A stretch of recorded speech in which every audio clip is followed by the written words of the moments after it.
Hi guys, this is 3D Printing 101, and today we're taking a look at how you can use 3D printing to create lithophanes.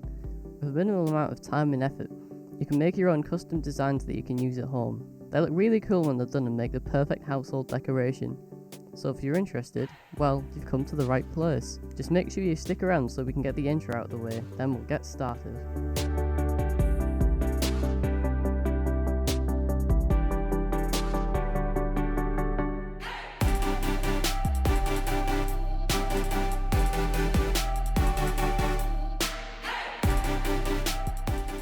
So I'm willing to bet some people who've clicked on this video won't really know exactly what a lithophane is.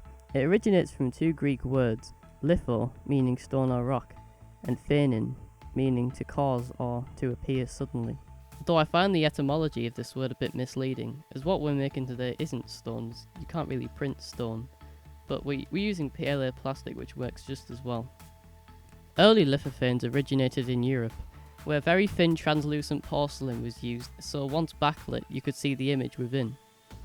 This is achieved by the varying depth of the material, so the light refracts in a way that projects the image.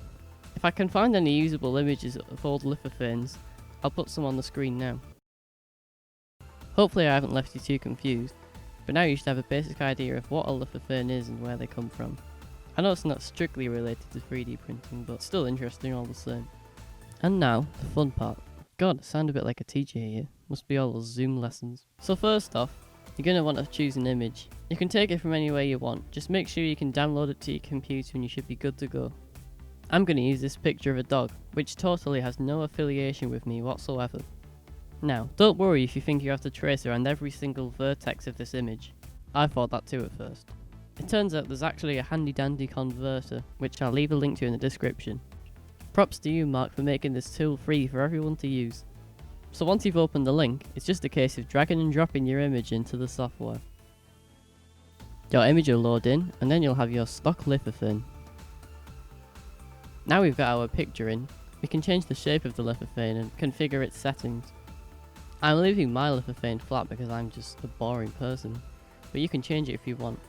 I also find the model settings are quite specific, so if you want to do some detailed tweaking, you can head there. This is just a demonstration, so I'll download my model as it is. Whenever you're creating a lithophane, make sure you always print vertically, as this will prevent it from melting due to the heat from the bed. With our downloads in hand, it's time to travel to Sliceland. Yay! Congratulations, you made it to Cura.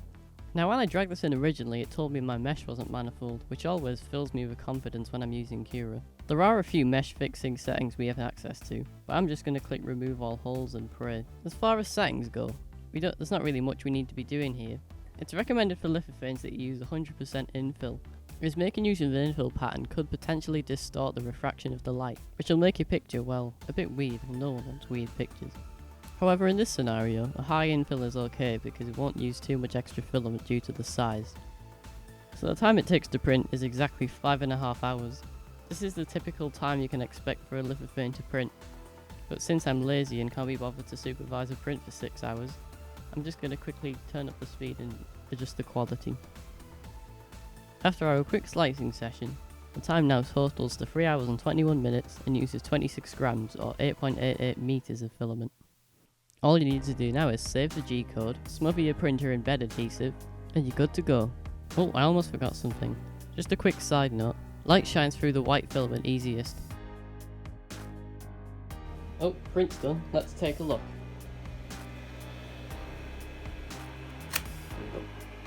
So yeah, this is what it looks like when it's backlit. I'll admit while it was printing I was starting to have doubts about whether it would work, but now it's done it seems way more colourful than my last attempt. This was my first go at lithophane and you can see clearly that the colour isn't as pronounced. This is actually because I left Vars mode on from the last video. You can see from the top that there's literally no plastic in between those walls. Thought it seemed a bit bendy. I guess if anything it's a demonstration of why you need the infill so high. So I hope this short and sweet video has given you some background on lithophanes and how easy it is to print them. Making this video has actually got me quite into lithophanes, so I think I'll make a few more after I finish recording. If you enjoyed, I'd be really grateful if you could like and subscribe to help the channel. And if you like, you can suggest some video ideas in the comments down below. I have a few lined up, but if there's any in particular that you'd like to see, just let me know down there. And on that note, I'll be off. See you in the next one.